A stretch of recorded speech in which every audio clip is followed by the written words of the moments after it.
start by just tell us a little bit about yourself and where you're from and who you work for. Sure. So I'm the Director of Radiochemistry at Massachusetts General Hospital, and I'm an Associate Professor at Harvard Medical School.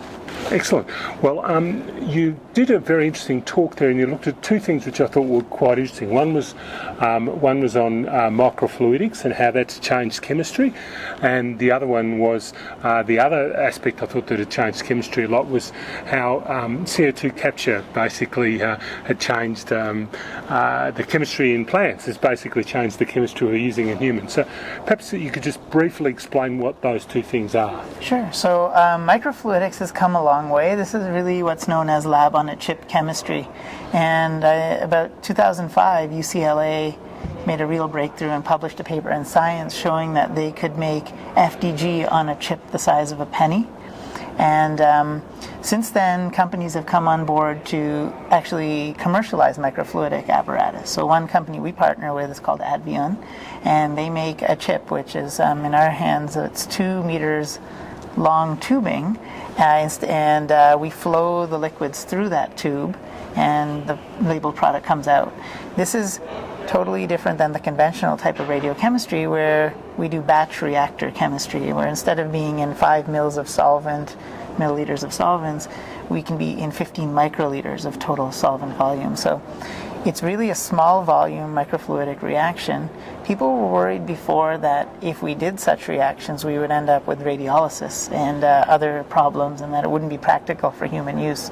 So one of the projects we did with a faculty member, Lee Collier, in our program who works for Advion, is actually make a radiopharmaceutical on one of these microfluidic chips and inject it into a human subject. It was actually a tau tracer, which is getting a lot of press here. Oh, which tau tracer? It's called AV1451. Oh, yeah, absolutely. Yeah, okay, you made it that way. Fantastic, yeah, yes. Exactly. Yeah, we've done a lot of scans that way. Oh, okay, so you made the whole chip, that whole tracer on the chip. Correct. And it was more for proof of concept to show we can do that. Other advantages of the lab-on-a-chip chemistry that we find are that it's a very high throughput approach, meaning we can optimize radiochemical reactions. I mean, you can do about 30 reactions in the morning, opposed to doing 1 dry down of fluoride per reaction. Right. And it's also very good, we find, for even preclinical use too. So it's been a workhorse in our lab. Has it enabled you to do chemistry you otherwise couldn't do?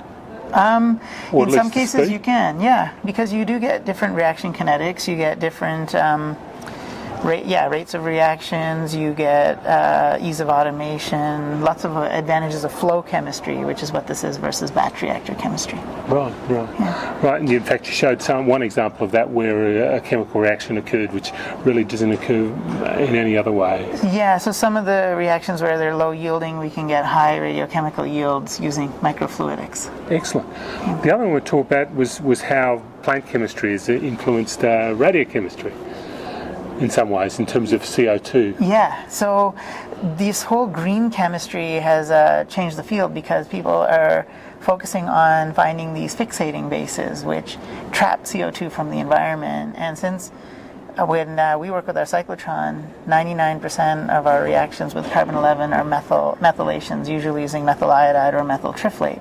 In those cases, we start with carbon dioxide. So we thought, rather than converting carbon dioxide to a methylating agent, why don't we see if we can just use it straight out of the cyclotron? So we and other labs have been focusing heavily on labeling carbonyl groups by trapping CO2 directly and using it for reactions. And it's been incredibly efficient. We had a chat with AstraZeneca's central nervous system group, and they screened their CNS database for neuroimaging. They found about 17% of their compounds could be methylated, but I think the number was around 75% could be labeled by carbonylation if you labeled the carbonyl group. So it opens up the door drastically. Right, because the methyl really needs to be on the end of the molecule, right? So, correct. So this can be in the middle of the molecule, and that enables fluorine chemistry to be done as well in some ways. Absolutely, because now it's a library approach, meaning we make a lot of ureas, unsymmetrical ureas, carbamates, and things that drug companies use for combinatorial chemistry. So now we can take fluorinated amines or fluorinated phenols or different reagents and make them with carbon-11, see if they work in vivo, by using one standard method. And if we get a lead that works, then we can work on optimizing it for fluorination. But we can test all the fluorinated compounds by labeling with carbon-11. All right, that's brilliant. Yeah, it's been fun. Yeah, thank you very much for speaking to us. Thank you for all your support, and Okay. pleasure to meet with you today. Great, yeah. Thanks Thank again. you. Cheers.